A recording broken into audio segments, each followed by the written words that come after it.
মিশিয়ে দিয়ে ভাবি আবছা নীল তোমায় লাগে ভালো। ব্যস্ত শহরের কোলাহল ছেড়ে পিচঢালা পথ পেরিয়ে যখন এই সবুজ অরণ্যে পা রাখলাম, মনে হলো এক টুকরো শান্ত মায়াপুরী আমায় বরণ করে নিল। ২১শে পদকে ভূষিত প্রখ্যাত শিক্ষাবিদ, বাংলা সাহিত্যের মুকুটহীন সম্রাট ও কিংবদন্তি কথাসাহিত্যিক হুমায়ুন আহমেদ স্যারের স্বপ্নের বাগানবাড়ি নুহাশপল্লী। মূল গেট দিয়ে ভেতরে ঢোকা মাত্রই চারপাশে সবুজ গাছপালা আর স্নিগ্ধ বাতাস বুকের ভেতর একটা অদ্ভুত প্রশান্তি এনে দেয়। যতদূর চোখ যায় শুধু গাছ আর গাছ। নিপুণভাবে সাজানো এই বাগানের প্রতিটি কোণায় যেন মিশে আছে স্যারের ভালোবাসা আর নান্দনিক ছোঁয়া। একটু এগোলেই চোখে পড়ে বিশাল এক সবুজ চত্বর। নুহাশপল্লী মানেই তো প্রকৃতির সাথে শিল্পের এক অপূর্ব মেলবন্ধন। হেঁটে হেঁটে দেখছিলাম চারপাশটা। কোথাও ঔষধি গাছের সারি, কোথাও আবার মাথা উঁচু করে দাঁড়িয়ে আছে নানা জাতের ফলদ আর বনজ বৃক্ষ। বাগানের ঠিক মাঝখানে আধুনিক বাংলা কথা সাহিত্যের এই জাদুকরের কাল্পনিক জগতের ছোঁয়া। পাথরের তৈরি ডাইনোসর আর একটু দূরে পুকুরের ঘাটে বসে থাকা এক মৎস্যকন্যা।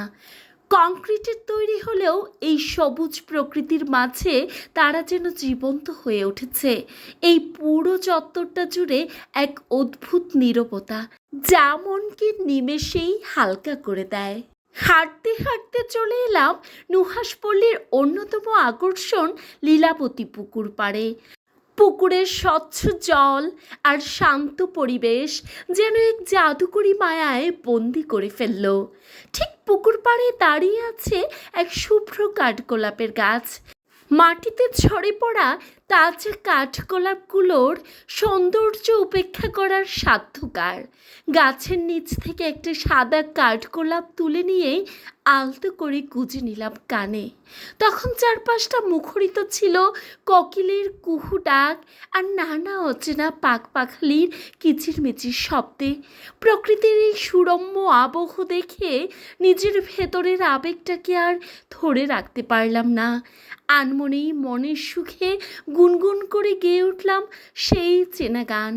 কাঠগোলাপের সাদার মায়ায় মিশিয়ে দিয়ে ভাবি, কাঠগোলাপের সাদার মায়ায় মিশিয়ে দিয়ে ভাবি আবছা নীল তোমায় লাগে ভালো।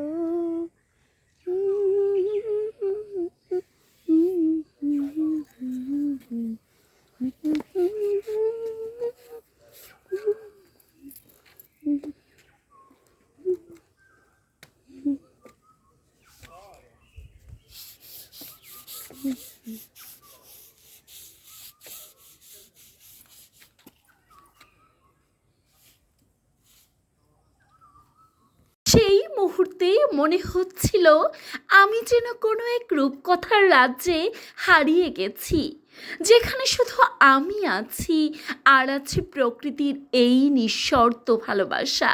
বাতাসে ভাসছিল ভেজা মাটির সোদা গন্ধ আর বুনো ফুলের মৃদু সুবাস। বুকের গভীরে চেপে থাকা সব নাগরিক ক্লান্তি যেন এক নিমিষেই কর্পূরের মতো উড়ে গেল। প্রকৃতির এই অকৃত্রিম আদর ছুঁয়ে যাচ্ছিল আমার সত্তাকে। মনে হচ্ছিল ঘড়ির কাঁটা যেন থমকে দাঁড়িয়েছে শুধু আমার এই একান্ত মুহূর্তটুকুকে ফ্রেমবন্দি করার জন্য। জীবনের কোলাহল থেকে দূরে এমন এক নিভৃত স্বর্গ পাওয়ার আনন্দ যে কতটা তীব্র তা শুধু আমার চারপাশের এই নীরবতাই টের পাচ্ছিল। হাঁটতে হাঁটতে পাশে থাকা একটা কাঠের দোলনায় গিয়ে বসলাম। আলতো করে দোল খাচ্ছিলাম আর চোখ চলে গেল ওপরের দিকে। কাঠগোলাপের ডালপালা আর সবুজ পাতার ফাঁক গলে সূর্যের আলো এসে পড়ছিল মুখে। আলোর সেই লুকোচুরি আর দোলনার মৃদু হাওয়া একসাথে এক স্বর্গীয় অনুভূতি তৈরি করেছিল।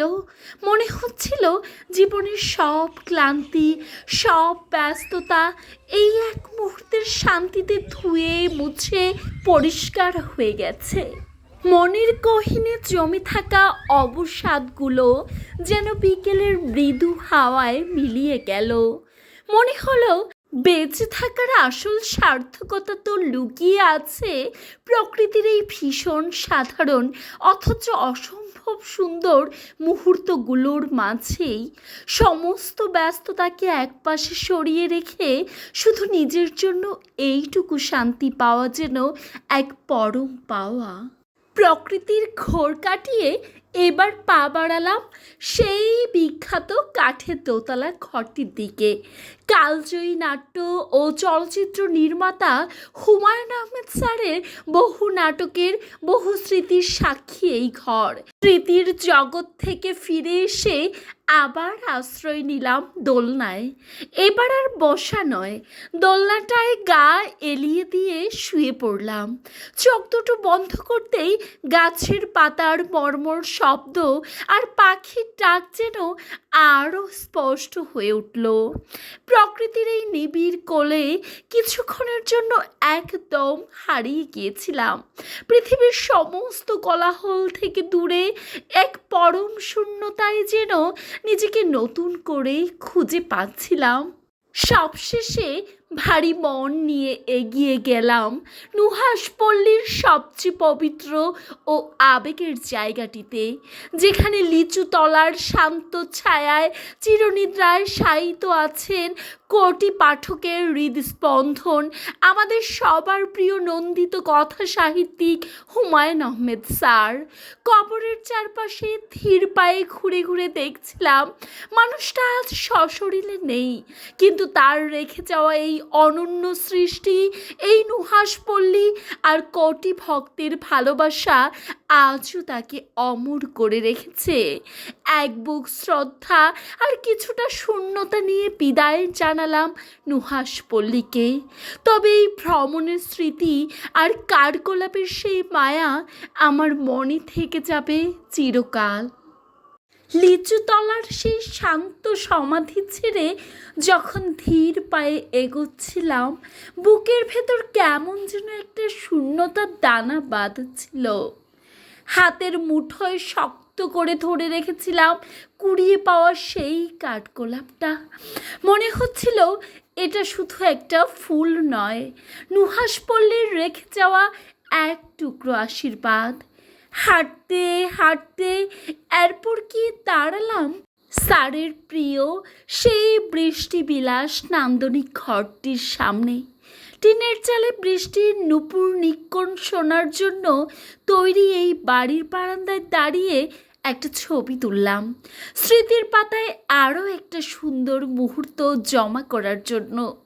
সবশেষে ক্যামেরার ফ্রেমে বন্দি করে নেওয়া প্রতিটি খণ্ডচিত্র, প্রতিটি হাসি আর চারপাশের এই সবুজ মায়া যেন জীবন্ত হয়ে রইল।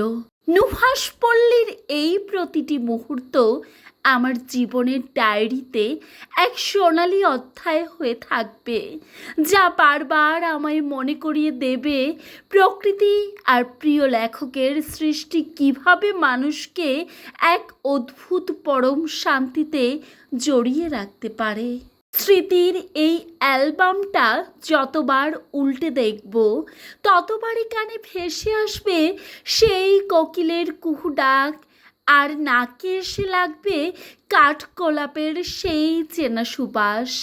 নুহাশপল্লী আমাকে শুধু কিছু সুন্দর ছবি দেয়নি, দিয়েছে যান্ত্রিক জীবনের ভিড়ে একটুখানি বুক ভরে শ্বাস নেওয়ার প্রাণ শক্তি।